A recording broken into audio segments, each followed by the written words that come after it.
श्रीलक्ष्मी श्रीमहालक्ष्मी क्षीरसागरकन्यका उत्तिष्ठ हरिसम्प्रीते भक्तानां भाग्यदायिनी।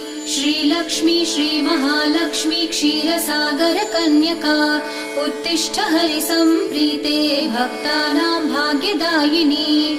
उत्तिष्ठोत्तिष्ठ श्रीलक्ष्मी विष्णुवक्षस्थलालये उत्तिष्ठ करुणापूर्णे लोकानां शुभदायिनी।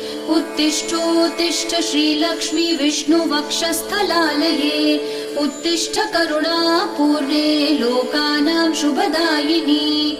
श्रीपद्ममध्यवसिते वरपद्मनेत्रे श्रीपद्महस्तचिरपूजित पद्मपादे श्रीपद्मजातजननी शुभपद्मवक्त्रे श्रीलक्ष्मी भक्तवरदे तव सुप्रभातम्।